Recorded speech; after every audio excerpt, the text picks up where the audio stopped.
Je les abandonne comme ça entre ta main, demandant que l'ange qui a marché avec William Branham regarde la face de chacune de ces personnes, Seigneur Jésus, et illumine de la lumière de ta parole le chemin de la vie de chacun d'entre eux et leur visage à chacun, Seigneur. Fais abonder la paix, la joie et beaucoup de grâce et de bonheur dans la vie de chacun d'entre eux.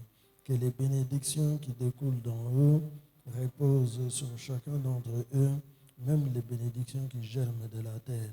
Gardez-les, Seigneur, à la minute de l'enlèvement que nous croyons pour bientôt. Fais que chacun d'eux échappe à la grande tribulation et se retrouve sur la montagne de Sion pour pousser des cris de joie en ton honneur. Et dans le cas contraire, si nous sommes ici en 2025, au mois de mars, accorde-leur encore ta faveur pour qu'ils apportent, Seigneur, des gerbes à agiter au-devant de toi à cause des grandes choses que toi tu auras fait dans leur vie d'ici à ce moment-là. Je prie comme ça avec foi au nom du Seigneur Jésus-Christ. Amen. Bon anniversaire.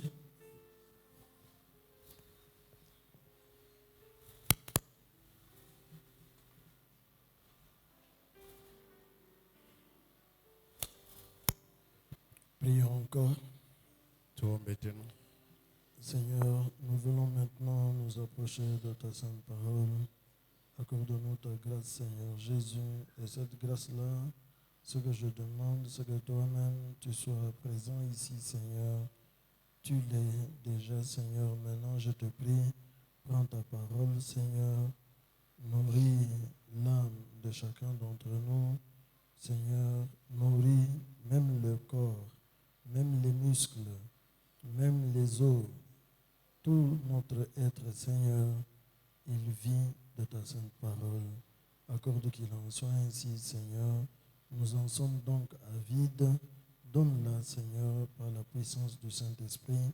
Oins-nous tous ensemble, Seigneur, et mets de côté l'humain, afin que ce soit maintenant le divin qui prenne la prééminence et qui soit prépondérant dans toute cette assemblée. Dès maintenant jusqu'à la fin, j'ai ainsi prié au nom du Seigneur Jésus-Christ. Amen.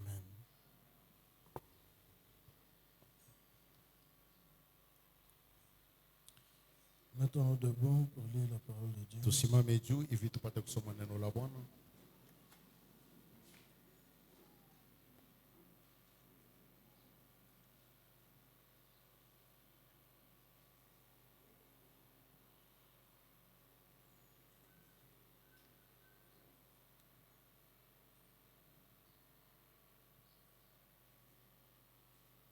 Je lis l'épître de Paul aux Colossiens, le premier chapitre. Tasoma barua ya Paulo kwa Kolosai, Le premier chapitre, sura yake ya kwanza, je commence au verset 12. anzia penye shairi ya 12. Rendez grâce au Père qui vous a rendu capable d'avoir part à l'héritage des saints dans la lumière, qui nous a délivrés de la puissance des ténèbres et nous a transportés dans le royaume du Fils de son amour, en qui nous avons la rédemption, la rémission des péchés. Il est l'image du Dieu invisible, le premier-né de toute la création.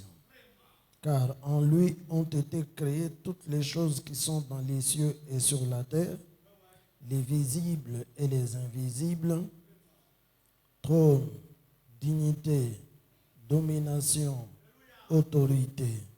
Tout a été créé par lui et pour lui. Il est avant toute chose et toute chose subsiste en lui. Il est la tête du corps de l'Église. Il est le commencement, le premier-né d'entre les morts, afin d'être en tout le premier. Que Dieu bénisse sa parole. Mungu abariki neno lake. Merci à celui-là. Aksanti, mukae.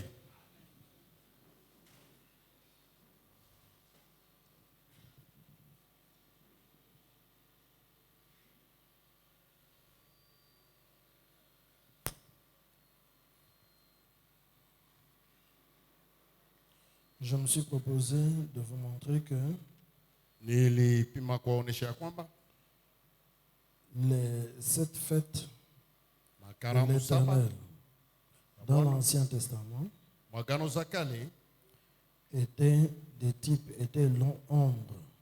ilikuwa vimvuli ama mifano.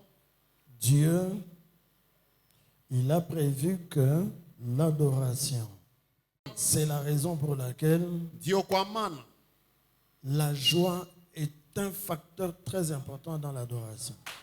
furaha ni kitu kikubwa na cha muhimu zaidi ndani ya maabudu. Vous lisez toujours là où il est écrit, venez devant l'Éternel avec joie.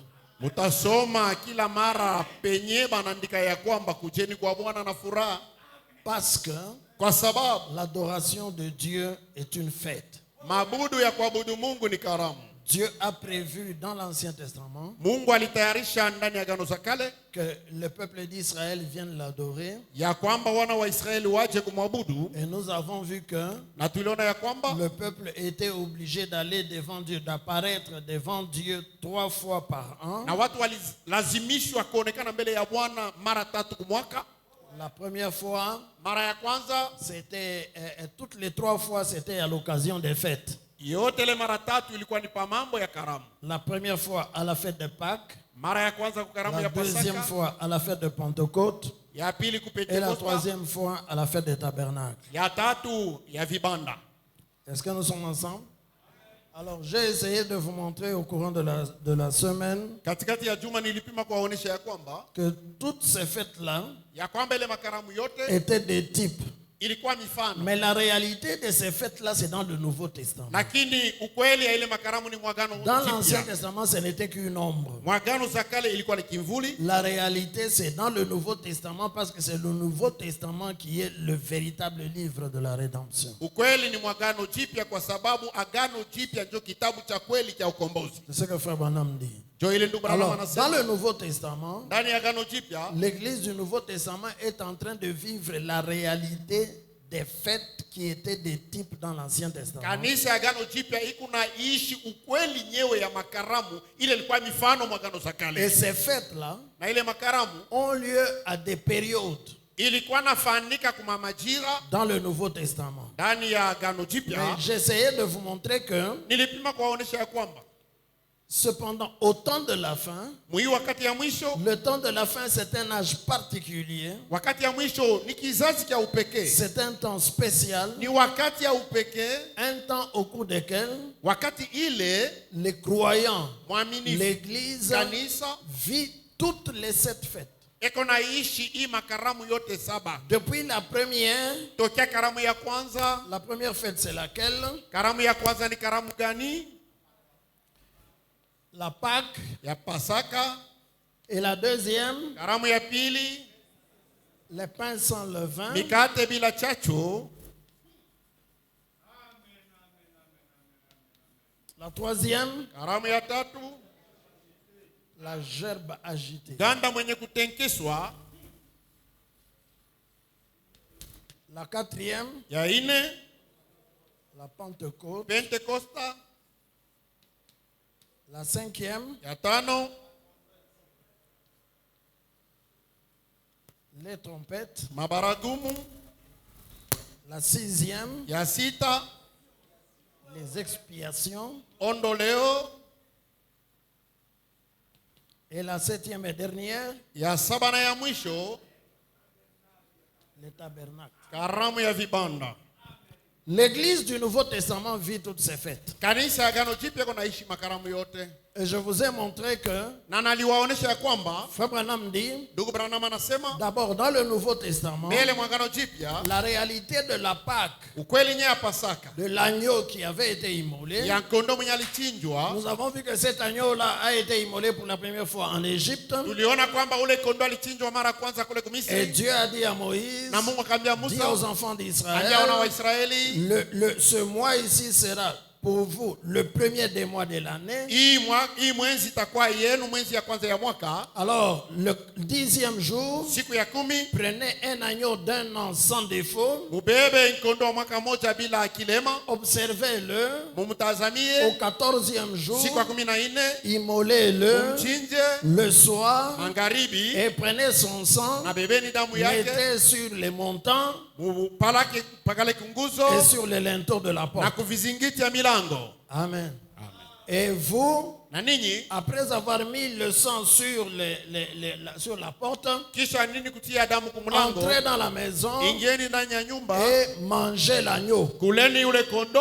Cet agneau-là, Ule kondo mangez-le. mumukule, Ne le bouillissez pas. mushimutokotisha hapana. Il ne faut pas le cuire avec de l'huile. Mushikalange na mafuta, Vous le brûlez seulement au feu. munamuchoma tu pamoja. Et la tête et les jambes et l'intérieur, Na tout. kichwa na mikulu na Vous faites matumbo passer cela tumbo au feu et vous brûlez. mubichome kumoto. Cela montrait Ilikuwa naonesha la fournaise de la colère ya kwamba tanuru ya kasirani à travers laquelle kupitia ile le véritable agneau pascal Jésus-Christ allait passer à la croix. kondo wa kweli wa Pasaka Yesu Kristo alipasha kupitia kumsalaba. Et puis, Na kisha après l'avoir brûlé, kisha kumchoma, entrez dans la maison et mangez-le. ingieni ndani ya manyumba na mumukule. Mangez-le Mumukule avec des pains sans na levain mikate bila chacho et avec des herbes amères. na majani ya uchungu. Alors, pourquoi les herbes amères? Juu ya nini kumkula na majani ya uchungu? Puisque le croyant, l'adorateur, Kwa sababu mwamini mwabudu en mangeant les herbes amères, mukula ile majani ya uchungu, il sent l'amertume, eko nasikia ile uchungu, le chagrin, ile maumivu, la douleur. ile uchungu. Ce que ça a coûté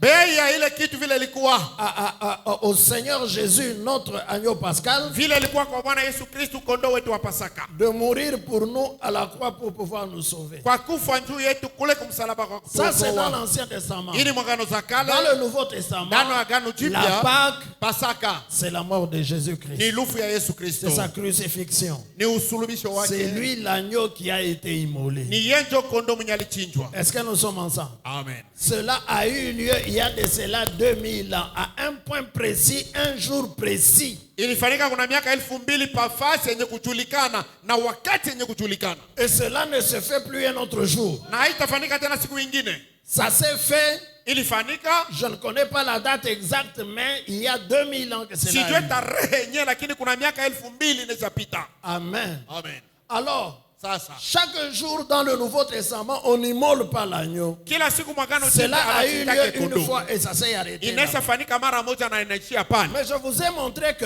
Niliwaonesha kwamba Frère Branham dit que Branham anasema aujourd'hui, leo hii au temps du soir, wakati ya jioni, alléluia, au temps de la fin, wakati ya mwisho, nous avons une application spirituelle de la fête de Pâques tuko na utumizi ya kiroho pa karamu ya Pasaka, parce que kwa sababu nous vivons au temps du soir. tuko naishi ni wakati ya magharibi. C'est le soir des âges de l'Église, c'est le soir des temps des nations, Magharibi wakati ya c'est le mwisho, soir de l'Évangile, magharibi c'est wakati le ya soir Injili, pour l'Église. magharibi ya Frère kanisa. Branham dit c'est le soir même pour lui-même. Branham anasema ni wakati ya magharibi Il ya dit kanisa je yake suis en ya train de mwenyewe. mourir, Niko nafariki, je me retire au temps du soir de l'Évangile. niko naondoka wakati ya Et c'est magharibi au ya temps du Injili. soir que l'on prenait le sang de l'agneau et qu'on le mettait sur la porte. Na ni wakati ya magharibi walikuwa wanabeba damu Je vous wanaingiza ai pa lu mlango. cela pour ceux qui Niliwaonesha étaient là au kwamba, cours de la semaine. juu ya wale walikuwa Frère Branham wakati dit ya que juma. ça ne pouvait pas se faire au temps de Luther, Branham anasema ça ne pouvait haikuweza pas se kufanyika faire au wakati temps ya de Luther. Wesley, Haikuweza même kufanyika pas wakati au ya temps des Luther. pentecôtistes, Hata wakati wa mais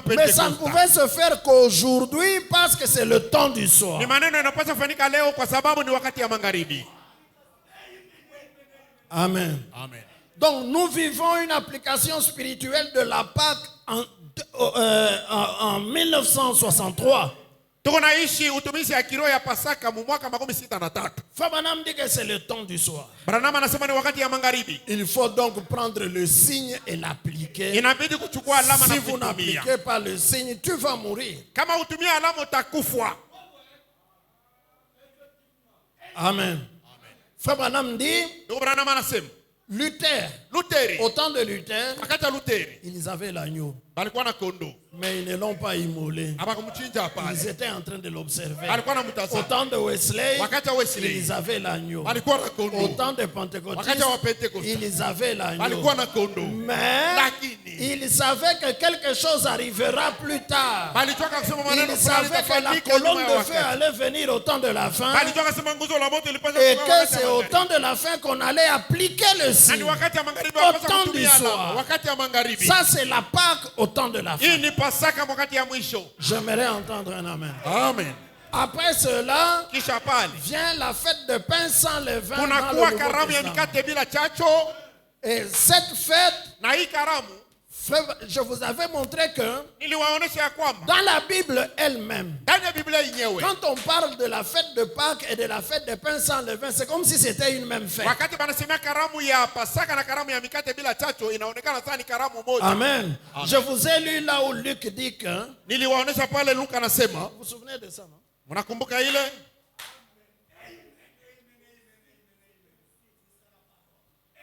C'était dans Luc. Ilikuwa ndani ya Luka. Je ne me souviens plus. C'était quel chapitre? C'était quel chapitre?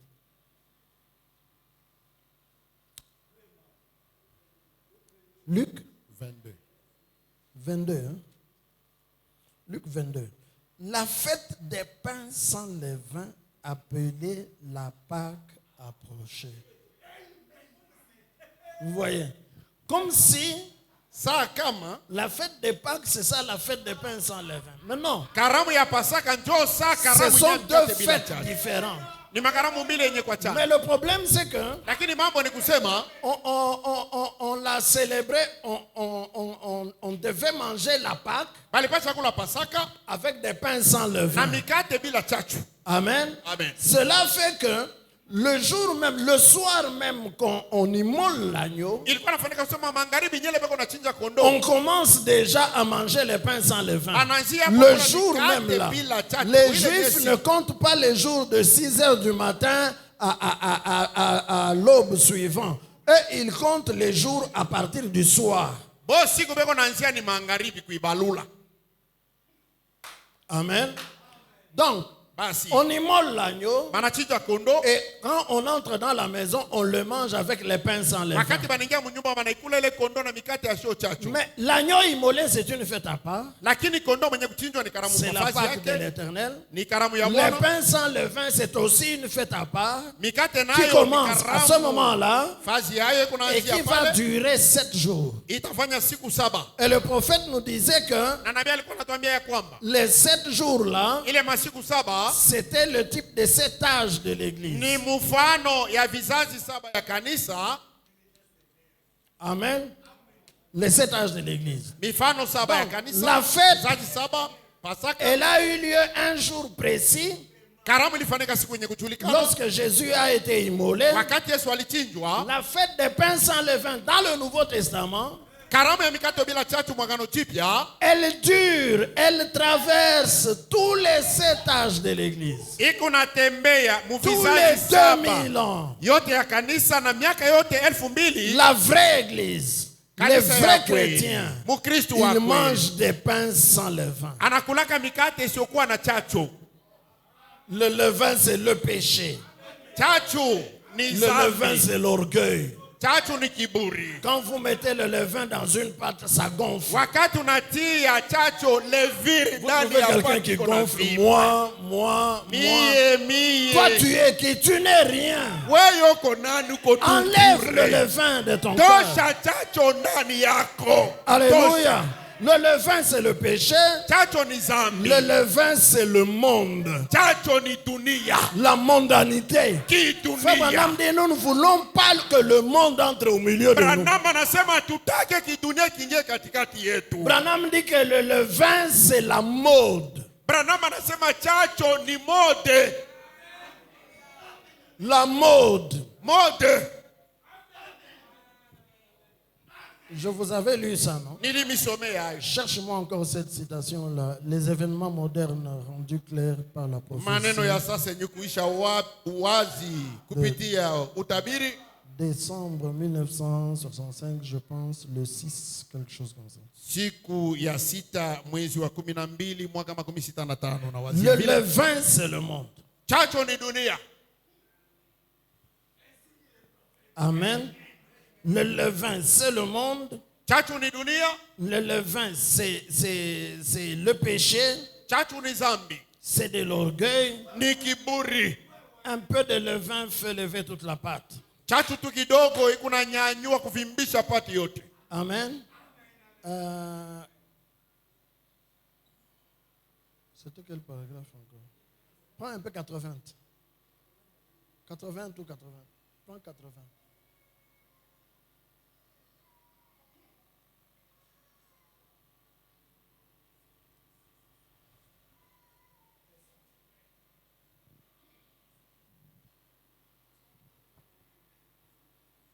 L'autre soir, je parlais du sacrifice qui était offert, l'agneau. Il devait être offert pendant 7 jours. Ce qui représentait les 7 âges de l'église. Aucun levain ne devait se trouver parmi le peuple. Pas de levain durant 7 jours. Cela veut dire qu'on n'y mélangeait rien. C'était toujours sans levain. Et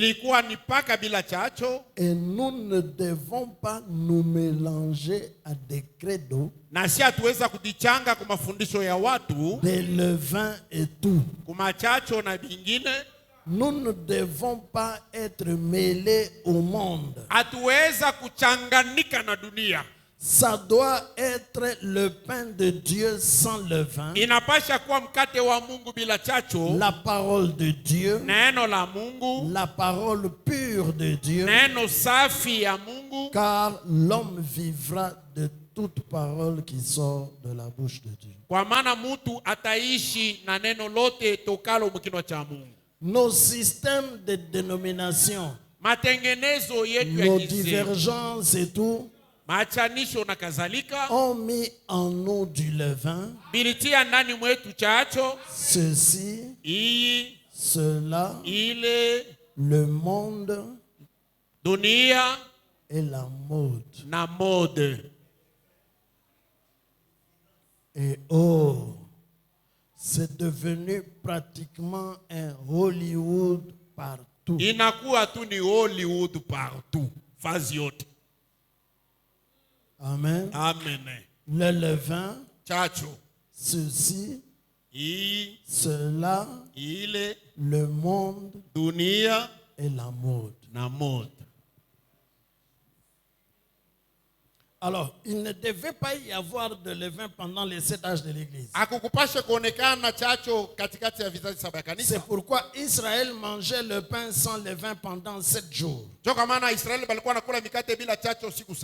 Donc, c'était un type pour montrer que pendant les 7 âges de l'église, dans la vraie église, il n'y a pas de péché, il n'y a pas de dénomination, il n'y a pas de credo, il n'y a pas, le monde n'entre pas, la mode n'entre pas, le péché n'entre pas, et cela ne se fait pas à un point précis, un certain jour, mais ça dure tous les 7 âges de l'église. Donc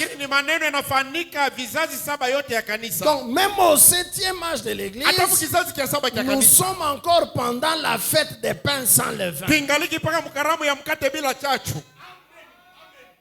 La fête continue. Dans la vraie église, c'est comme ça. Donc dans l'âge de Paul, Dieu appelle les gens à venir à la fête des pains sans levain. Je vous avais lu là où Paul lui-même dit, célébrons la fête avec du pain sans levain, pas avec le pain de la malice et de la méchanceté, mais avec le pain de la pureté et de la vérité. Donc ça a commencé là-bas. Irénée quand il est venu, il a appelé aussi les gens à la même fête. À la fête des pains sans levain. Alléluia. Colomba, la même chose. Luther, la même chose. Martin, la même chose. Wesley, la même chose. Même au temps de la fin, William Branham appelle encore les gens à la fête des pains sans levain. Et il dit, vous vous souvenez, j'avais lu ça au cours de la semaine. Nous devons manger la parole pure. Jésus, pas la parole d'un autre âge, mais la partie de Jésus qui est manifestée aujourd'hui.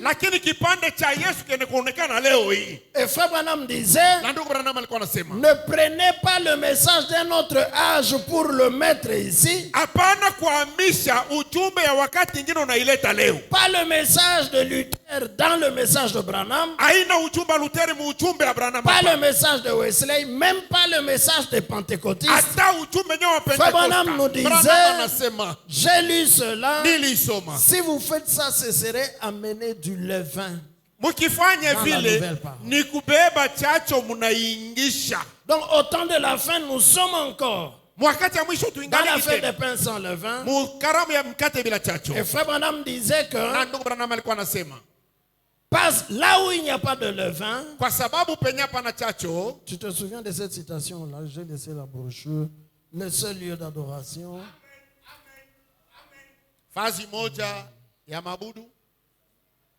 Le seul lieu d'adoration. C'est le 28 novembre. Hein? Le 28 novembre 65, je pense. Ce n'est pas 264? 264, c'est ça. Hein? Donne-nous cette citation-là.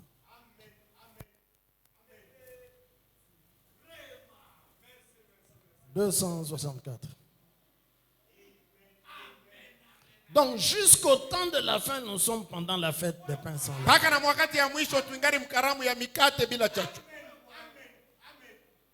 Il y a des fêtes qu'on a vécues pendant les âges. Et il y a des fêtes qu'on n'a pas vécues pendant les âges. Mais nous, au temps de la fin, nous vivons toutes les fêtes. Je veux que toute l'assemblée lise ça. Lisons-le. Allons-y à haute voix. Cela amène toute la plénitude de la divinité corporellement parmi vous. Cela ne pouvait pas se faire dans l'âge de Luther. Ça ne pouvait pas se faire dans l'âge de Wesley. Ça ne pouvait pas se faire dans l'âge de la Pentecôte. Mais cela arrivera le jour où le Fils de l'homme sera manifesté, révélé. Il rassemblera l'Église avec toute la divinité de Dieu manifestée au milieu de son peuple et accomplissant les mêmes signes visibles, se manifestant lui-même comme il le fit au commencement lorsqu'il fut manifesté sur la terre sous la forme d'un Dieu prophète. Oh, gloire! Cela a été promis dans Malachie 4 et dans le reste des Écritures. Où adorerez-vous? Dans la maison de Dieu, assis au temps présent.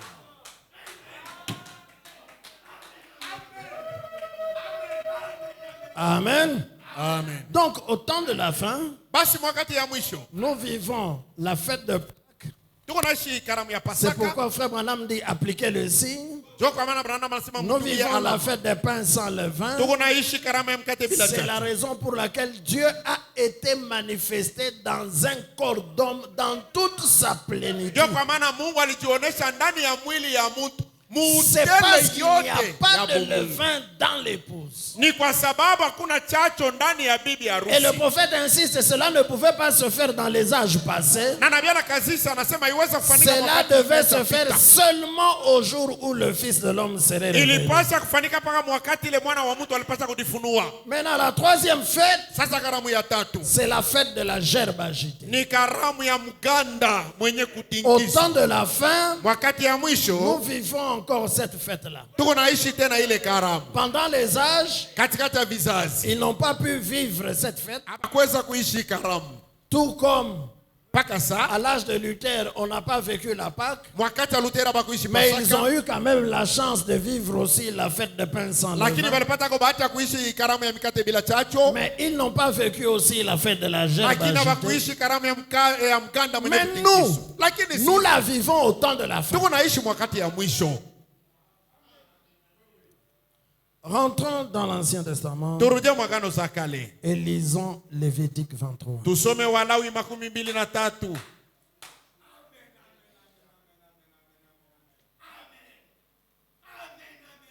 Lévitique chapitre 23. Walawi 23. Je suis au verset 9. Niko penye shairi yake ya kenda. L'Éternel parla à Moïse et dit: Parle aux enfants d'Israël et tu leur diras: quand vous serez entrés dans le pays que je vous donne et que vous y ferez la moisson, vous apporterez au sacrificateur une gerbe, prémisse de votre moisson. Il agitera de côté et d'autre la gerbe devant l'Éternel afin qu'elle soit agréée. Le sacrificateur l'agitera de côté et d'autre le lendemain du sabbat. Le jour où vous agiterez la gerbe, vous offrirez en holocauste à l'Éternel un agneau d'un an sans défaut.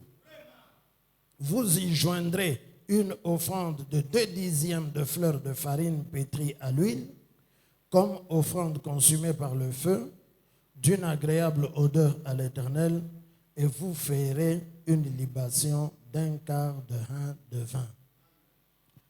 Israël a vécu la Pâque en Égypte. Et ils ont mangé les pains sans levain.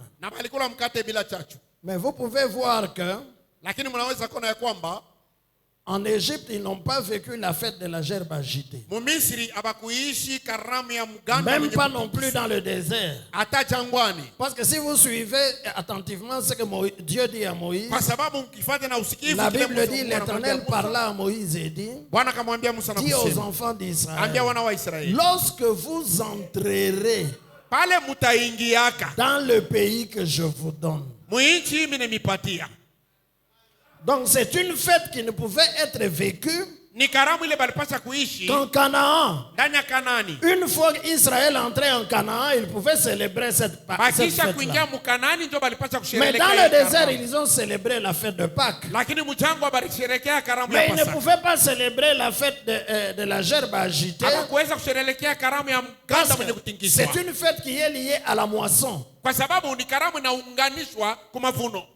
Est-ce que nous sommes ensemble? Or, dans le désert, Israël ne labourait pas, Israël ne s'aimait pas, il ne moissonnait pas. Jour et nuit, ils observaient la colonne de feu. Dès qu'elle se lève, ils se mettent debout et ils commencent à marcher. Pas moyen de faire les chants. Il fallait donc attendre l'entrée en Canaan pour vivre, célébrer cette fête. Est-ce que nous sommes ensemble? Amen. Alors Dieu dit, quand vous allez entrer dans le pays, vous ferez ceci. En Israël, lorsque j'y avais été, c'était, je crois, au mois de septembre, au milieu du mois de septembre, je pense. Je pense que je n'ai pas vu la pluie en tout cas. Parce que la pluie en Israël, le climat en Israël, c'est un peu comme ici chez nous. C'est un climat chaud, mais méditerranéen. Et il est divisé en deux périodes. Il y a la période des pluies et la période de la sécheresse. Et les pluies commencent au mois d'octobre. La première pluie tombe au mois d'octobre. Celle qu'on appelle dans la Bible la pluie de la première saison. Elle vient avec beaucoup de vents, des tempêtes et des orages. Frère Branham appelle cela la pluie mourée. Ce qui signifie la pluie de l'enseignement. Spirituellement parlant. Amen. Alors, dès que la pluie tombe au mois d'octobre, on laboure et puis on sème. Il y a aussi beaucoup de pluie vers le mois de décembre et de janvier. Maintenant, la fête de la gerbe agitée, elle est célébrée au premier mois. Au même moment, à la même période que la fête des Pâques et des pains sans levain.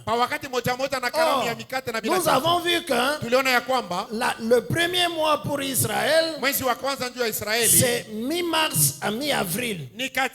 Regardez vous-même. Si quelqu'un a sémé lorsque la première pluie est tombée,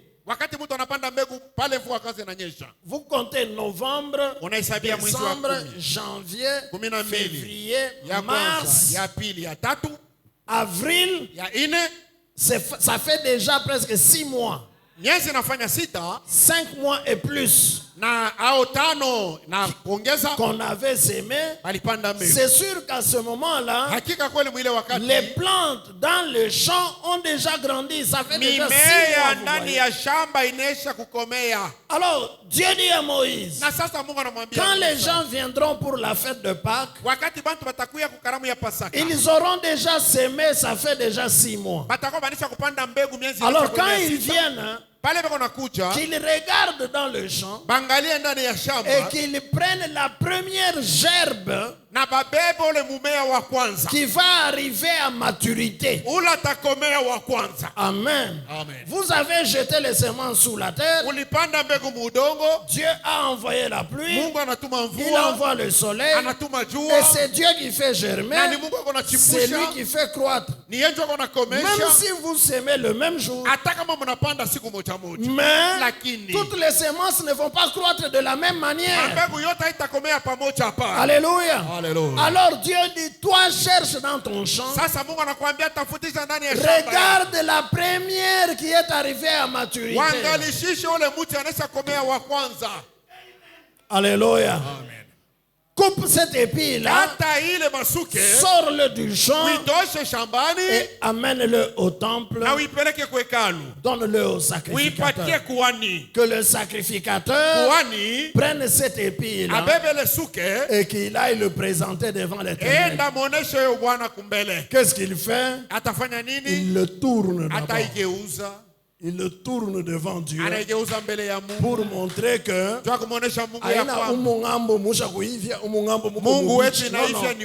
c'est parfait partout. Il a commis complètement. Amen. Et puis, qu'il agite cela devant l'Éternel pour dire merci Seigneur.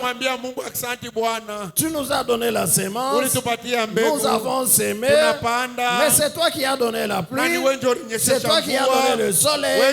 C'est toi qui as fait croître. Je t'apporte les prémices qui sortent de mon champ.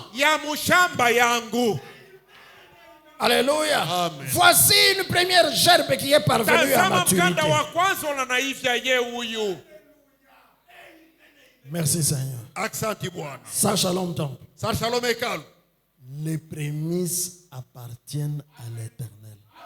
Malimbuko au ile mbegu ya kwanza ni ya Bwana. Les prémices appartiennent à l'Éternel. Malimbuko inekalaka ni ya Mungu. Les prémices ne t'appartiennent pas. Malimbuko aina yako. Dieu a établi cette loi comme ça. Mungu anaweka ile sheria vile. Il a dit aux Israélites, anaambia wa Israeli, les prémices m'appartiennent. Malimbuko ile ni yangu. Amen. Toi, tu pourras prendre tout ce qui est resté là. Mais les prémices appartiennent à l'Éternel. Même les prémices de blé. Même les prémices de chèvres. Ata malimbuko ya mbuzi. Même les prémices des bœufs. Malimbuko ya ngombe.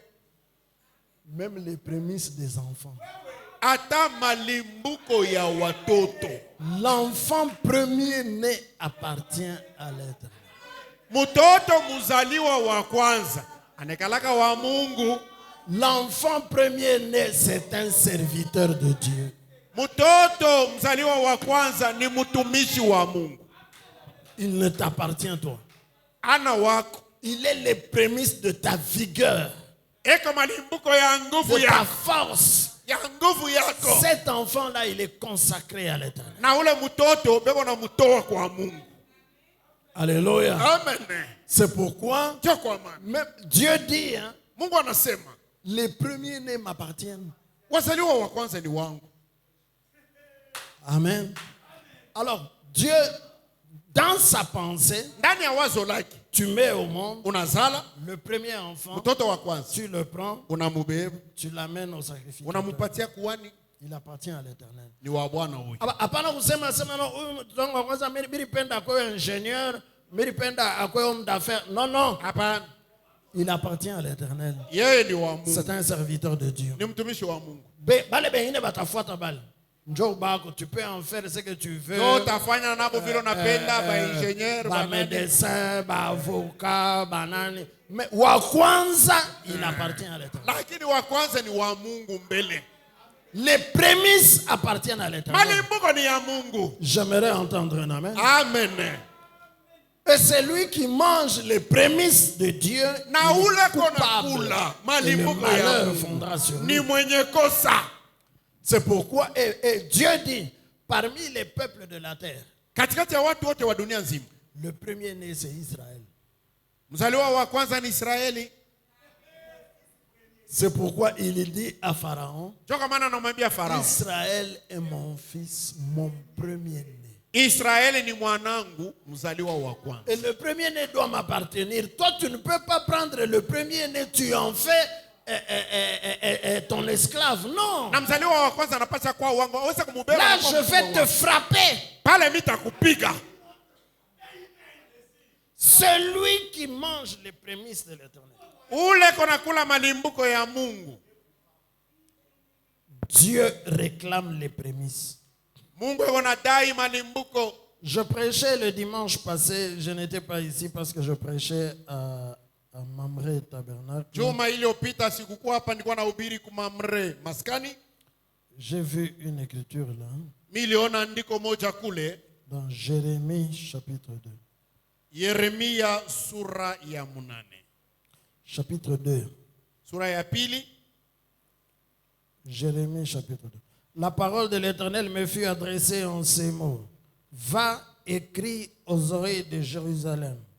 Ainsi parle l'Éternel. Je me souviens de ton amour lorsque tu étais jeune, de ton affection lorsque tu étais fiancé, quand tu me suivais au désert dans une terre inculte.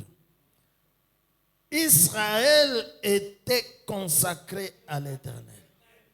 Il était les prémices de son revenu. Tous ceux qui en mangeaient se rendaient coupables et le malheur fondait sur eux, dit l'Éternel. Les prémices doivent être consacrées à l'Éternel. C'est la raison pour laquelle, lorsque nous avons notre revenu, les prémices reviennent à Dieu. La dîme revient à Dieu. Si tu la manges, la Bible dit, les prémices de l'Éternel, ceux qui en mangent se rendent coupables et le malheur va fondre sur eux. Dieu exige les prémices. Même les prémices des premiers-nés. Alors, qu'est-ce que Dieu a fait? Il a dit à Israël, les premiers-nés m'appartiennent. Mais je te donne la possibilité de racheter ton premier-né.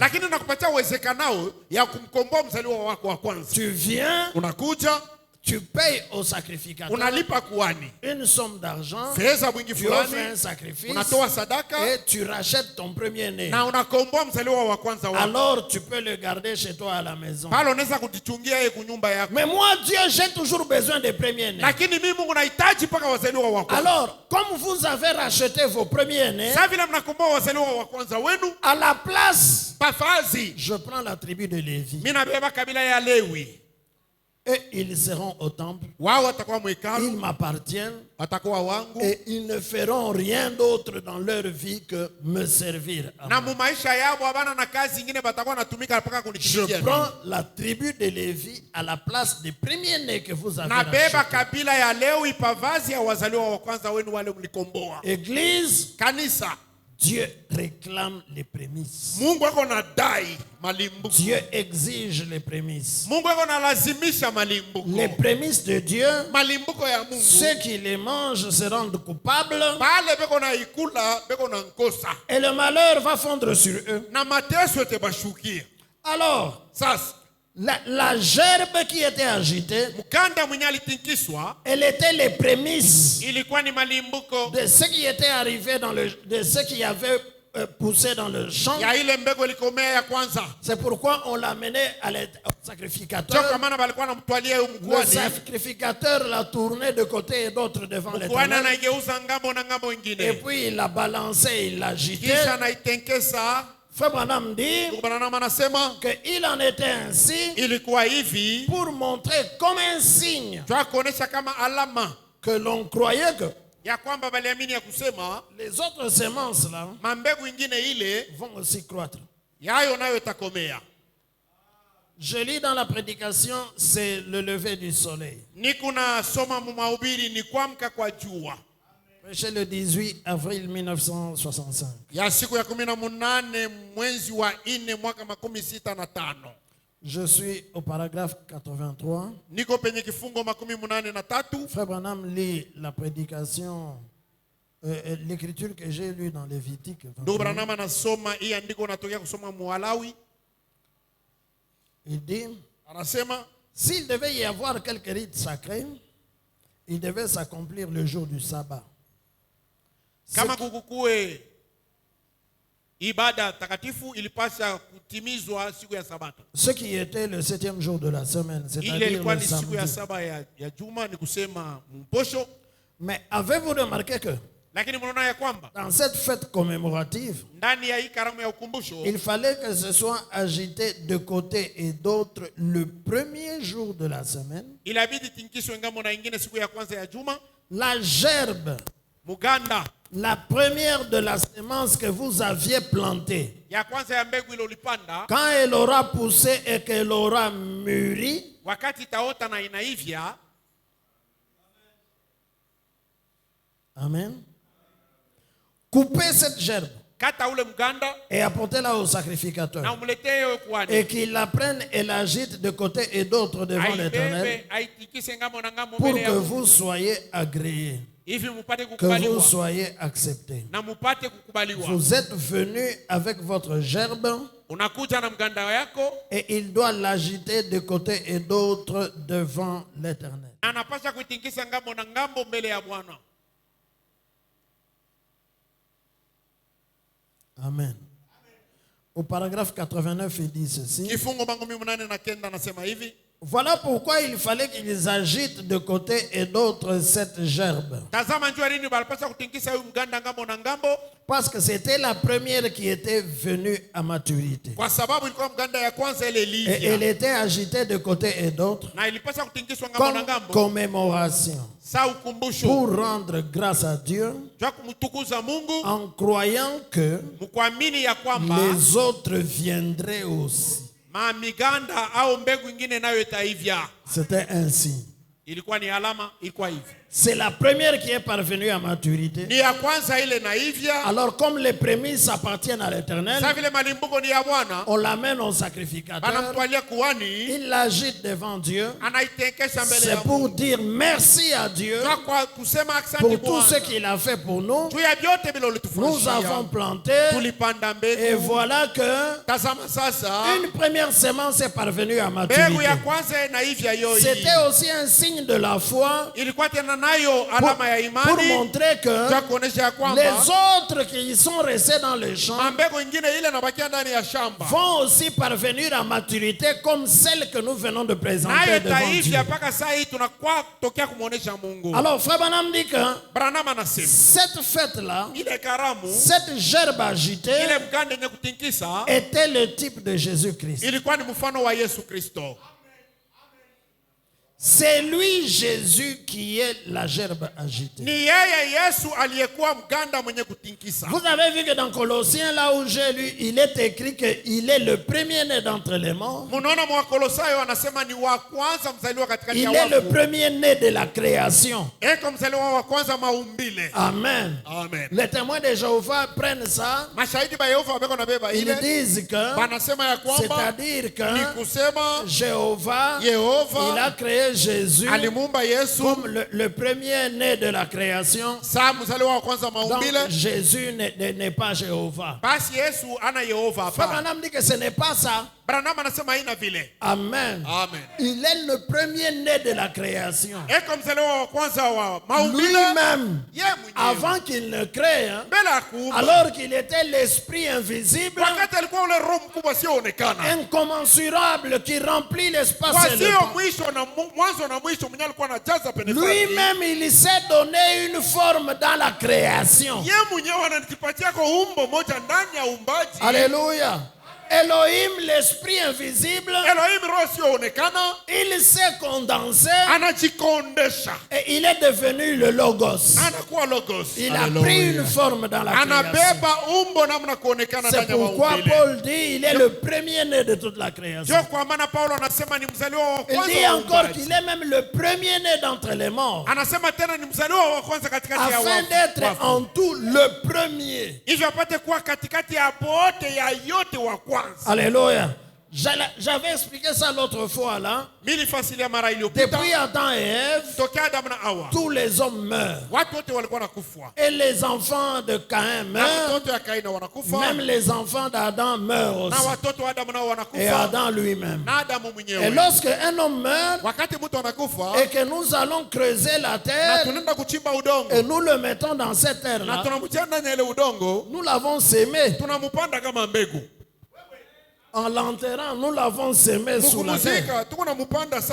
Alléluia.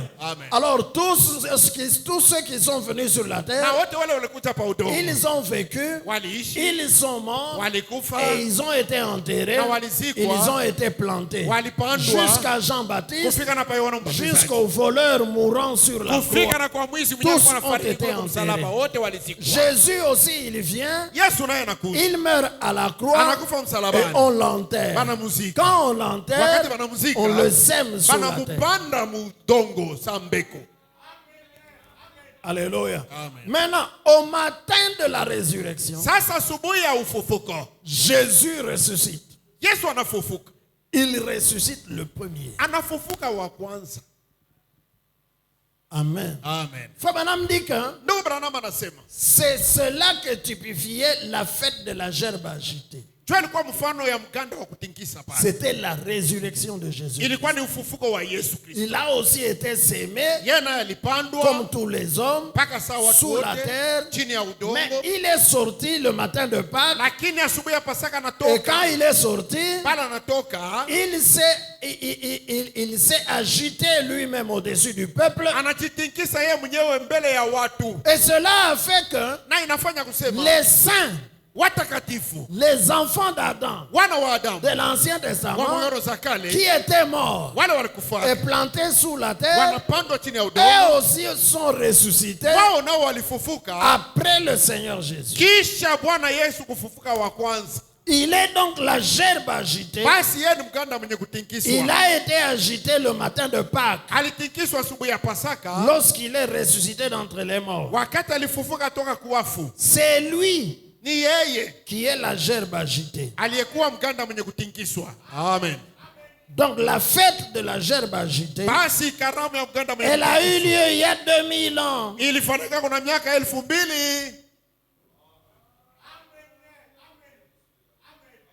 Est-ce que nous sommes ensemble? Frère Branham dit toujours dans le lever du soleil, 87, il dit, maintenant, ce n'est plus le S-U-N. Soleil. C'est S-O-N-D-A-Y. Ni S-O-N-D-A-Y. Le jour du Fils. Ou ce grain de blé. Le premier de ceux qui appartiennent à Dieu, qui s'est levé d'entre les morts, doit être agité de côté et d'autre au-dessus de l'assemblée pour montrer que nous sommes sa semence. Et c'est là le premier de la sémence de ceux qui se sont endormis, qui a été agité de côté et d'autre le premier jour de la semaine. Le dimanche, il est ressuscité. Et il a agité la main de côté et d'autre en guise de revoir et en présence des gens. Il est monté dans les hauteurs. Remarquez, c'était le premier grain du blé de Dieu qui avait été ressuscité des morts. Ilikuwa ni mbegu ya kwanza ya ngano ya Mungu ile ilifufuka toka kwa wafu. Le premier grain de blé de Dieu. Mbegu ya kwanza ya ngano ya Mungu. Par la puissance vivifiante de Dieu, kupitia uwezo ya ufufuko Dieu ya Mungu, avait vivifié sa vie. Mungu alipatia uzima. L'avait ressuscité des morts. Alifufua toka kwa wafu. Et il était les prémices de ceux qui s'étaient endormis. Na alikuwa malimbuko ya bale balilala. Les prémices. Malimbuko. Il était cette gerbe. Alikuwa ule muganda. Jésus était cette gerbe. Yesu alikuwa ile muganda kutinkisa. Cette gerbe de l'Ancien Testament. Hii muganda ya mwagano za kale. Alléluia. On l'a jeté là-bas. Dans le Nouveau Testament, cette gerbe, c'est Jésus-Christ. Quand est-ce qu'il a été agité? C'est quand il est ressuscité le matin de Pâques. Il a agité la main. Joie dans la résurrection. Quand Jésus est ressuscité, toute la tristesse s'en est allée. Les gens qui faisaient le deuil, ils ont arrêté, ils ont dispersé le deuil. Ceux qui allaient sur le chemin d'Emmaüs, tristes, abattus, quelqu'un s'est joint à eux. Pourquoi êtes-vous si triste? Et vous parlez de quoi qui vous rend triste? Parce que toi là, tu es le seul qui vit ici à Jérusalem et qui ne sait pas ce qui est arrivé. Ah, mais qu'est-ce qui est arrivé alors? Dites-le-moi. Jésus, un grand prophète, il a fait de grandes œuvres. On l'a arrêté, on l'a tué. Et maintenant on l'a même enterré. C'est maintenant le troisième jour. Mais il y a des femmes qui nous ont étonnés. Les femmes racontent toujours des histoires.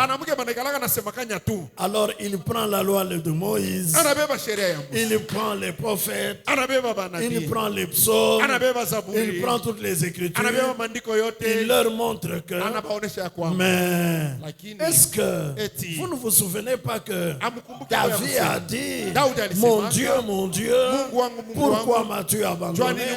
David a dit aussi, tu ne laisseras pas mon âme au séjour des morts. En tout cas, les femmes qui vous ont dit ça, ils doivent avoir raison. Frère, en tout cas, tu expliques très bien la parole. Quand ils sont arrivés dans la maison et qu'ils sont entrés, ils se sont assis, ils ont dit, frère, en tout cas, tu connais beaucoup la parole. Ombea chakula tukule. Pendant qu'il a pris le pain et qu'il a commencé à rendre grâce, alléluia, leurs yeux se sont ouverts, ils l'ont reconnu, toute la tristesse s'en est allée, le deuil s'en est allé, la joie a pris place, ils sont sortis, ils se sont mis à courir, il est ressuscité, stimulé par la révélation qu'il venait d'avoir. Alléluia. Amen. Moïse a dit, quand la gerbe est présentée, ajoutez aussi le vin. La résurrection apporte la joie. C'est la raison pour laquelle elle est appelée une bonne nouvelle. Quelle bonne nouvelle! Celui qui était mort, il n'est pas resté dans la tombe, il est ressuscité. Il est vivant et cela apporte de la joie. Alléluia. Amen. C'est donc lui, cette gerbe-là. C'était Jésus-Christ. Regardez cette écriture. C'est le lever du soleil. 94. C'est le lever du soleil. Non. Je veux que l'église fasse attention à ce que Frère Branham dit.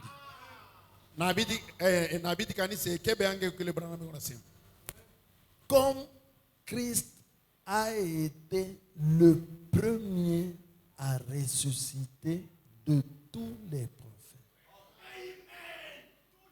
Paka sa vile Kristu alikuwa wa kwanza mkufufuka kubanabii bote. Le premier à ressusciter. Wa kwanza kufufuka. Je vous avais dit que Matthieu dit que quand Jésus était à la croix, il a poussé un grand cri. Il a rendu l'âme. Il est mort. La terre a tremblé. Le voile du temple s'est déchiré.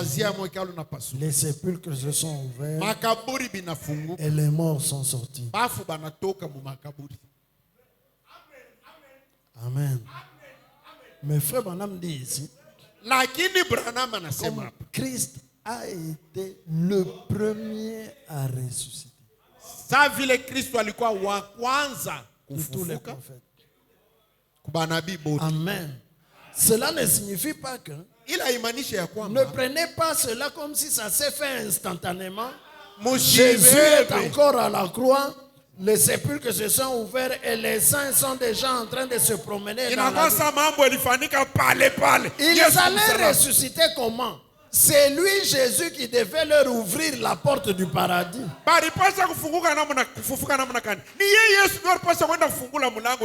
il est d'abord, il a rendu l'âme, il est allé en enfer, il est allé chez le diable, il lui a ravi les clés de sa maison, il est allé en prison, il a témoigné à ceux qui ne pouvaient pas être sauvés, il est remonté au paradis, il a ouvert les portes, tous les saints l'ont reconnu là-bas au séjour des morts. Et il leur a dit, maintenant nous partons. Quand ils partent, c'est lui qui sort le premier. Comme Christ a été le premier à ressusciter de tous les prophètes et tout. Bien qu'il ait été préfiguré dans de nombreux passages, il a été les prémices de ceux qui s'étaient endormis. J'aimerais entendre un amen. Amen. Donc je voulais que vous reteniez cela. Que Christ, au paragraphe 107, Frère Branham dit ceci. Amen. On va revenir à cette citation. Voilà la première gerbe qui a été produite de tous les prophètes. C'était le Fils de Dieu, le roi de tous les prophètes. Donc la gerbe Muganda c'est le Fils de Dieu, ni mwana wa Mungu, le roi de tous les prophètes. mfalme wa banabii. Il a été agité Alitikiswa au-dessus de l'assemblée. yule ya makutano. Merci Seigneur. Asante Bwana. Alléluia. Amen. Il était mort, Alikufa, mais maintenant il est ressuscité dans sasa le anafufuka. Et cela montre aussi que Na ile naonesha les tena autres, wengine les wale saints de l'Ancien Testament, watakatifu wa magano za ils kale viennent aussi après lui. wao na wao wanamfuata nyuma. C'était un signe. Ilikuwa ni Quand mfano les gens ont vu Jésus, wakati watu wanaona ceux qui Yesu, étaient spirituels ont compris wale walikuwa qu'il wakiroho wanatambua ya ne kwamba doit pas être seul. asitakuwa yeye mwenyewe wako. Les autres, les saints de l'Ancien Testament doivent être avec lui. Wengine na watakatifu wa agano za kale Et wanapata. c'est vrai, ils étaient avec lui. Na kweli kweli walikuwa naye. On ne pouvait pas les voir, Hawakuweza kubaona. mais ils étaient ressuscités ensemble avec lui. Lakini balifufuka pamoja naye. Parce que lui, la gerbe, Kwa sababu yeye mganda elle était parfaite. alikuwa mkamilifu. Elle était la première qui était arrivée à maturité. Alikuwa wa kwanza la alivya. Et le fait qu'elle soit sortie Na kitendo cha yeye kutoka et qu'elle ait été agitée alitinkiswa, montrait que ilikuwa inaonyesha ya kwamba les autres vont venir. wengine nao watafuata Ils nyuma. vont parvenir aussi à maturité. Nao watafika mkuivya. Alléluia. Amen. Et on rendait grâce à Dieu. Na balikuwa namshukuru Mungu. Je me souviens d'un psaume qui dit, Nakumbuka Zaburi moja c'est nasema lui qui sème en pleurant. ule konenda kupanda mbegu na kilio. Alléluia. Il poussera des cris de joie lorsqu'il va moissonner.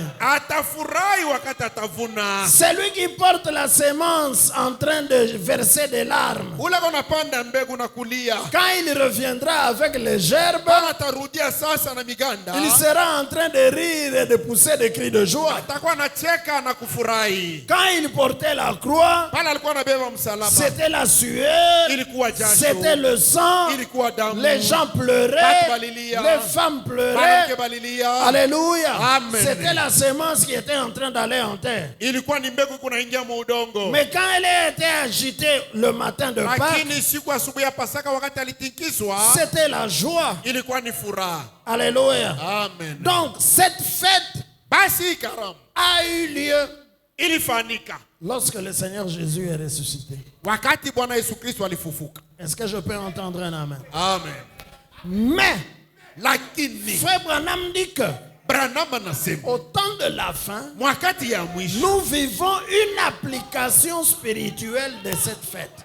tuko naishi utumizi ya kiroho ya hii karamu. Nous vivons encore cette fête Pingaliki naishi hii karamu au temps de la fin. mwi wakati ya mwisho. Oh, que le nom du Seigneur soit béni. Jina la Bwana libarikiwe. Frère Branham dit ceci dans la Ndugu même Branham anasema hivi. prédication. Amen. Le prophète dit, Nabii anasema il dit, anasema dans la même prédication, mu mahubiri moja moja au ile paragraphe 95, kifungo 90 la gerbe agitée. muganda mwenye kutingishwa. La gerbe, Muganda c'était quoi? ilikuwa nini? La première qui était venue à maturité. Ya kwanza ile ilivya. La première qui avait prouvé qu'elle était du blé. Ya kwanza ile ilihakikisha kusema ilikuwa ya kumbegu. Qui avait prouvé qu'elle était une gerbe. Ilihakikisha kusema ilikuwa mganda. Alléluia! Alléluia. Je suis sûr que vous voyez de quoi je parle.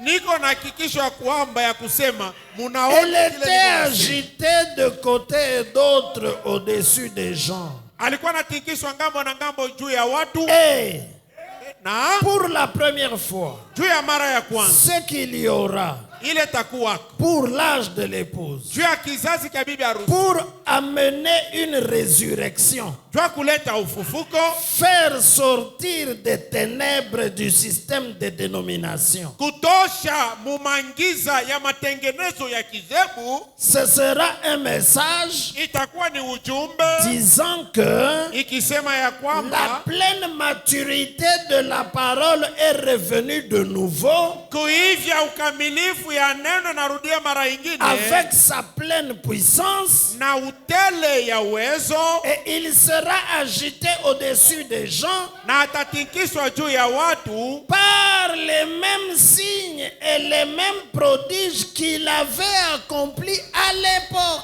kupitia maalama moja moja na maishara moja moja, ila alitimizaka muile wakati. Donnez-moi un amen. Munipatie kwa amina. Au temps de la fin, il y aura une résurrection. Amen. Amen. Il y aura une résurrection physique de tous les saints. Mais il y aura aussi une résurrection pour faire sortir les gens des tombeaux dénominationnels. Est-ce que tu sais que quand tu étais dans les dénominations, tu étais mort? Est-ce que tu sais que dans la dénomination, tu étais dans une tombe?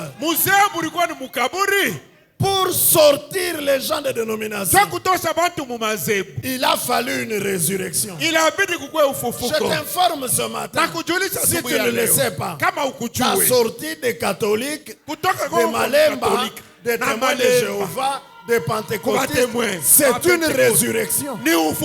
Tu es ressuscité. Tu es ressuscité d'entre les morts.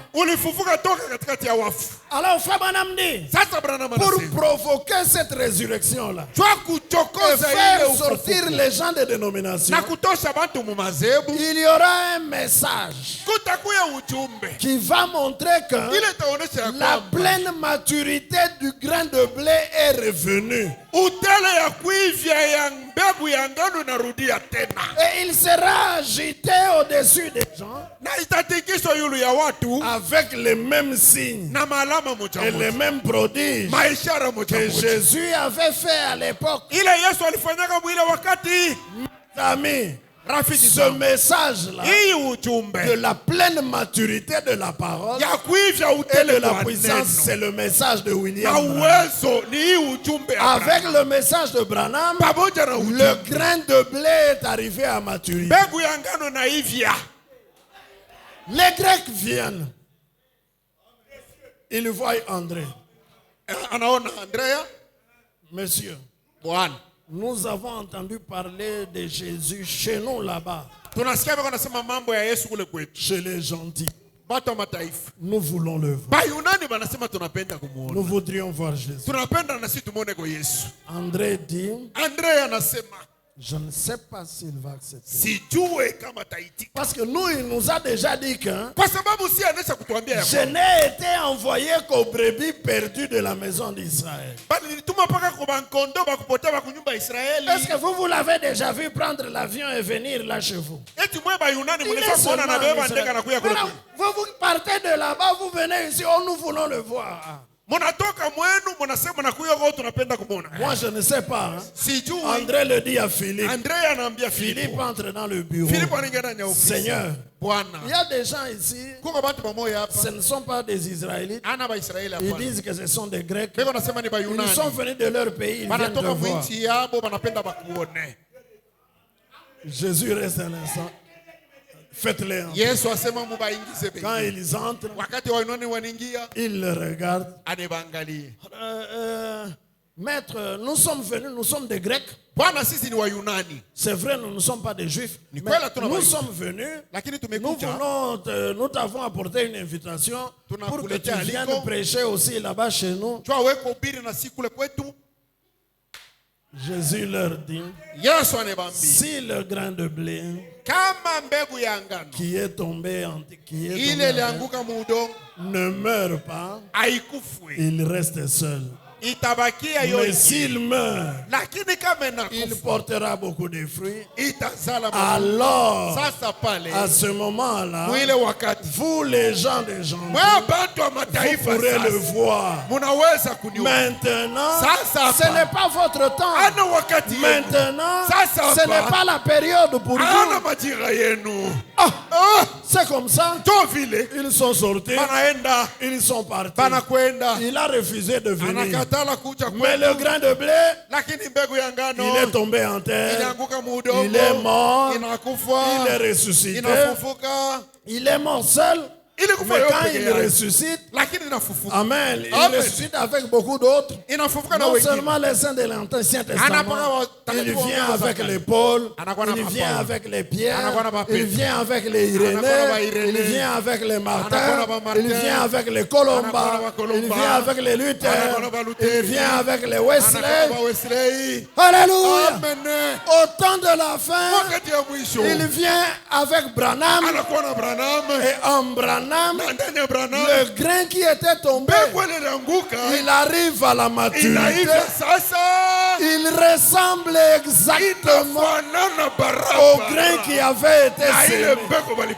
Quand on le regarde, on voit Jésus dans une forme humaine, appelé William Branham. Alléluia. Alléluia. Ce sera un message, alléluia, qui proclamera que la pleine maturité du grain de blé est revenue. Et ce message-là sera agité au-dessus du peuple, de côté et d'autre. Alléluia. Amen. Pourquoi? Pour amener la résurrection. Si Dieu n'avait pas fait ça avec William Branham, comment est-ce que nous allions sortir des dénominations? Alléluia. Amen. Alors la gerbe agitée au temps de la fin, alléluia, Amen. Ce n'est pas quand je vous prêche ici. Alléluia. Amen. Il sera agité au-dessus du peuple avec les mêmes signes et les mêmes prodiges que ce qu'il fit autrefois. Là, ce n'est pas moi. Je ne suis pas digne d'enlever les souliers de William Branham. Les mêmes signes et les mêmes miracles comme autrefois, c'est William Branham.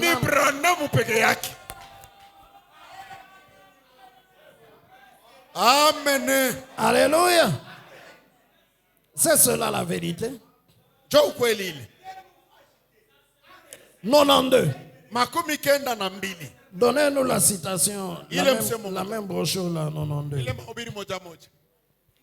Et nous sommes conscients qu'il doit de nouveau être agité de côté et d'autre au dernier jour. Selon quelle écriture? Luc 17. Selon quelle écriture? Alors Luc 17, 30, ce n'est pas moi. Ce n'est pas votre pasteur. Moi c'est Ephésiens 4. Luc 17 et 30, ce n'est pas moi. Il doit être agité au-dessus du peuple selon Luc 17 et 30 au jour du Fils de nouveau, au jour où le S-O-N, le Fils de l'homme sera révélé, ou de nouveau agité de côté et d'autres au-dessus des gens.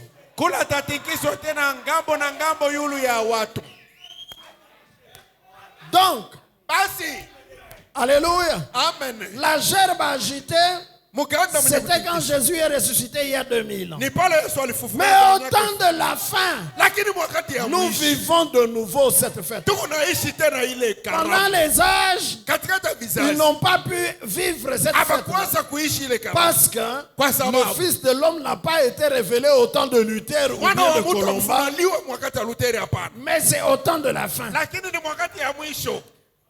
Est-ce que je peux entendre un amen? Amen.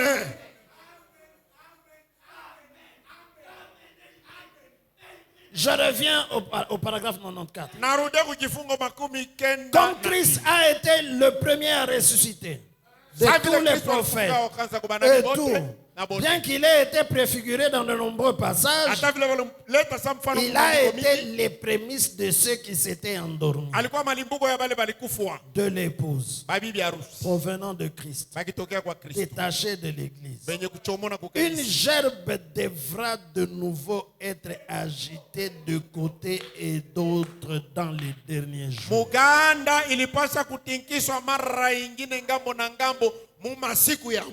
Oh là là. Pas autant de Luther. Pas autant de Wesley. Même pas autant de Pentecôtistes. Ils font beaucoup de bruit pour rien. Alléluia. Amen. Ils font beaucoup de bruit pour rien. Mais la fête, c'est dans le message de l'heure. Je vais au paragraphe 223.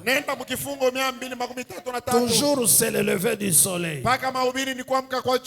Et le Fils doit être révélé de nouveau dans l'épouse au dernier jour. La puissance vivifiante doit venir les vivifier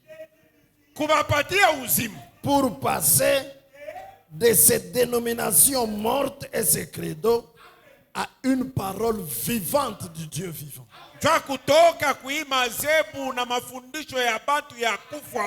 Alléluia.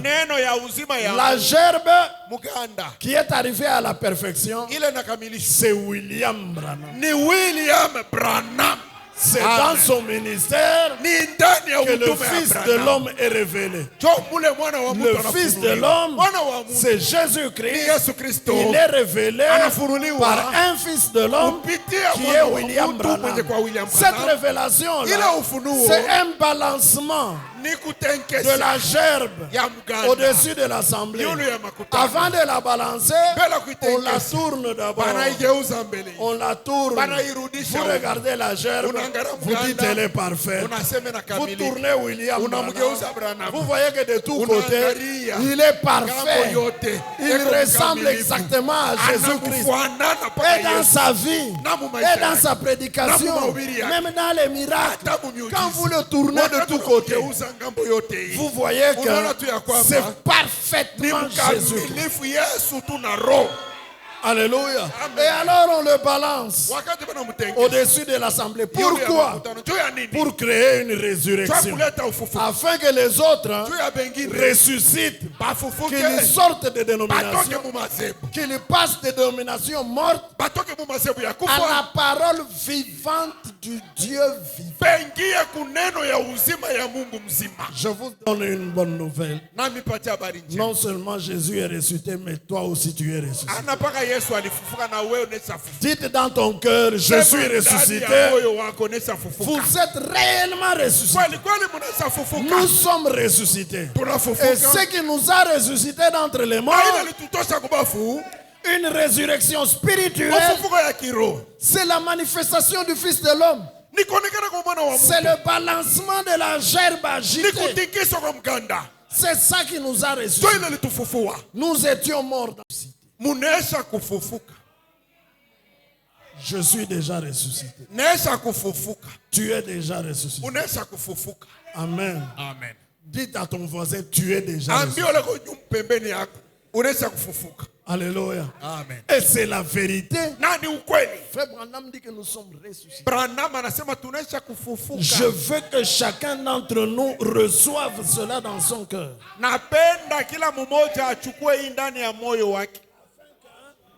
Par la foi, cela devient une réalité dans votre vie. Tu es ressuscité de la mort. Alléluia. Amen. La gerbe agitée montre la victoire. Alléluia. Amen. La victoire sur la terre, la victoire sur les ténèbres, la victoire sur les choses mauvaises. Amen. Amen. Et la résurrection de Christ montre la victoire sur le diable, sur les démons, sur l'enfer, sur le péché, sur le séjour des morts, sur la tombe. C'est la raison pour laquelle ça nous donne de la joie. Je lis dans la plus grande bataille jamais livrée. Prêché le 11 mars 1960. Je suis au paragraphe 347. Kifungo 347. La méthode de Dieu, c'est de chasser le méchant.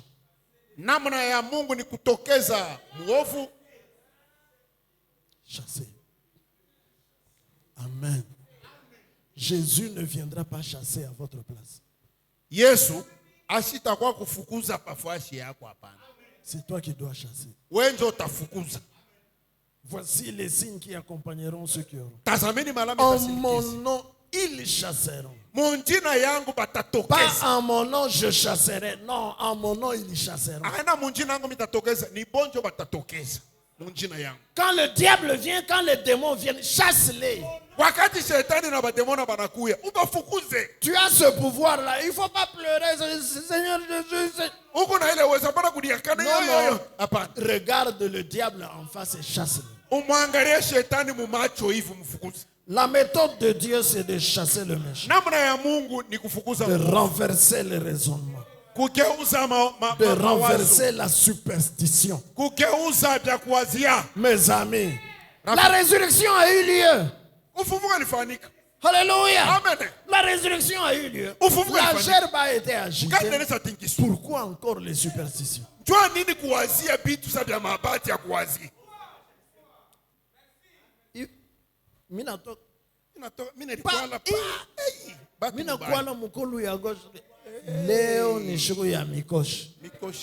Ça, ce sont des superstitions. Alléluia. Jésus est ressuscité d'entre les morts. Ne croyez pas à ça. Oh non, dans notre famille, Atupatake ma diplôme d'état. Ça, ce sont des superstitions. Dans notre famille, ce sont des... Laissez ces choses. Frère Branham dit, la méthode de Dieu, c'est de chasser. Amen. Chasser les superstitions. Christ est ressuscité et les superstitions ont été vaincues.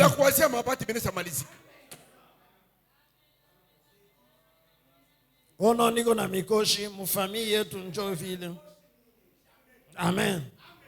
De renverser la superstition. De renverser l'inquiétude. Wasi. Tu es assis là. Tu n'as pas la paix. Tu t'agites dans le cœur. Peut-être les membres mbaya tanifikia. Des inquiétudes dans le cœur. Bannissez ces choses-là. La gerbe a été agitée. Alléluia. Amen. La victoire a été manifestée.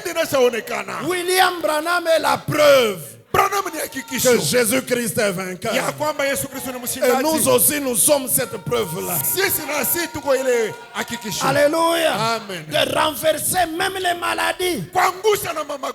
Même les maladies, il faut les renverser. De renverser le péché. Amen. Amen. Vous êtes au-dessus de cela.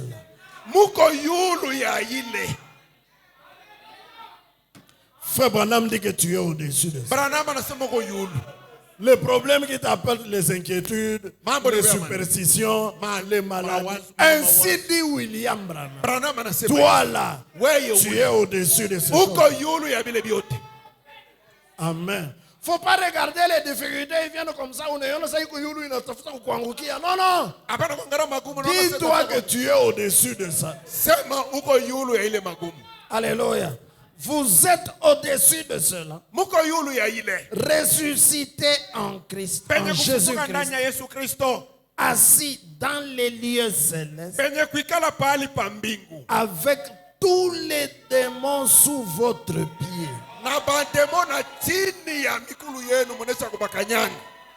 Avec tous les démons sous votre pied. La gerbe agitée a provoqué une résurrection, sortir des dénominations et venir à la parole, être assis en Christ. Alléluia. Amen. En Jésus la parole. Ndani ya Yesu. Là où nous adorons. Kule tukunabudu. Vous avez suivi la question qu'il avait posée. Munafuata Où ulizo yake. adorerez-vous? Utaabudu wapi? En Jésus, Ndani ya Yesu. la parole de notre temps, Neno ya la wakati. portion de la parole manifestée au dernier jour. Sehemu ya neno yenye kuonekana msiku ya mwisho. Tu es assis là-dedans Uko mwenye kuyala mule ndani. avec tous les démons.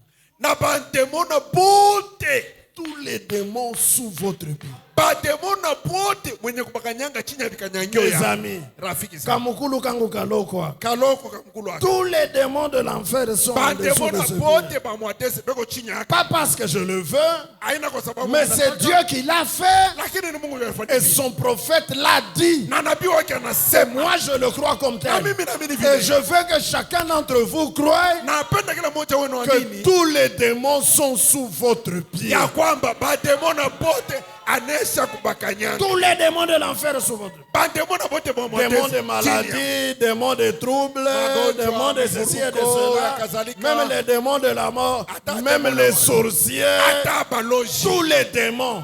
Bademona bote. Branham n'a pas exclu un seul démon. Branham shitoshe ko demona ata moyo. Il dit, hein, Anasema vous êtes assis, Mungu benye kuikala. ressuscités en Jésus-Christ, Benye kufufuka ndani. assis dans les lieux célestes, Benye kuikala pale pale. avec tous les démons sous votre pied. Na bandemona bote mulisha kubakanyanga. J'aimerais entendre un amen. Pourquoi? Juu ya nini? Parce que la gerbe a été agitée. Kwa sababu mgande nesa tinkiswa. Alléluia. Cela a amené la résurrection. Inaleta ufufuko. Et quand nous sommes ressuscités, Na pale tunafufuka. nous sommes assis en Christ Tunekala ndani ya avec Kristo. tous les démons sous les pieds. Na bandemona bote tulisha kubakanyanga chini ya miguu. Donc vous n'avez pas besoin d'avoir peur, Hakuna de mambo trembler. kuogopa ya Oh kutetemeka. pasteur, Pastori. ce jour ici, Hii mashiku. le diable est en train. Shetani eko. Non, Hapana. Frère Branham dit toujours dans la plus grande bataille jamais livrée. Branham anasema mpaka muhimu mahubiri moja moja. J'ai comme l'impression que Niko na mawazo ce ya que Frère kusema. Branham dit ici, Hivi Branham anasema il veut être sûr que vous croyez cela. anapenda pata kikisho sema munesha kuamini vile. Que à cause du fait que vous avez été ressuscité, Kwa vile munesha fufuka, tous les démons sont sous vos pieds. bandemona pote beko chini ya mikulu yenu. Amen. Quelle merveilleuse fête. Ni karamu ya La ajabu ya namna fête de la gani? Gerbe. 488, la plus grande bataille jamais livrée. Alléluia. Amen. 488. C'est vraiment à la fin. Tous ceux qui croient maintenant, dites Amen. Amen. Alléluia. Je répète encore. Tous ceux qui croient maintenant, dites Amen. Amen. Amen. L'assemblée dit Amen. Makutano anasema amina. Frère Branham dit Alléluia. Branham anasema haleluya. Vous le croyez? Munaamini? C'est une question que Frère Branham vous pose. Ni ulizo Branham. Vous le croyez? Munaamini? Nous sommes vainqueurs. Tuko bashindaji. Où sont tous les ennemis? Badui bote beko wapi? Alléluia.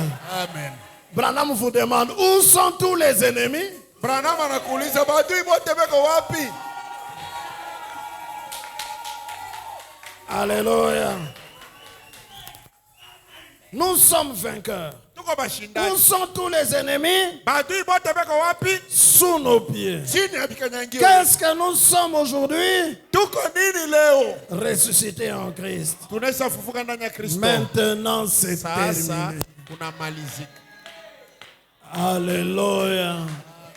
Tous les ennemis sont sous les pieds. Badui bote chini ya À vikanyangio. cause de la résurrection Juu ya ufufuko. que la gerbe agitée a apporté. Ile mgande yenye kutinkiswa ilituletea. Donc, Basi au temps de la fin, wakati ya mwisho. pas au temps de Luther, Ana wakati wa Luther. pas au temps de Wesley, Ana wakati wa pas Wesley. au temps des Pentecôtistes, Ana wakati wa mais Pentecoste. au temps de la Lakini fin, wakati ya nous mwisho. vivons encore la fête de la gerbe agitée. Tuko naishi tena Elle a eu lieu il y a 2000 ans, quand Jésus est ressuscité d'entre les morts.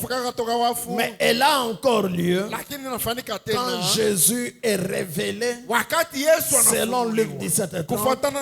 Une gerbe est de nouveau agitée au-dessus de l'assemblée et cela provoque une résurrection d'entre les morts, de sortir des dénominations et venir à la parole vivante. Et là, vous êtes réellement ressuscité, assis en Christ, avec tous les démons sous vos pieds. Croyez cela, mes amis. Voyez comment Frère Branham pose la question. Que ceux qui croient disent Amen. Il veut être sûr que vous acceptez cela et que vous le croyez dans votre cœur.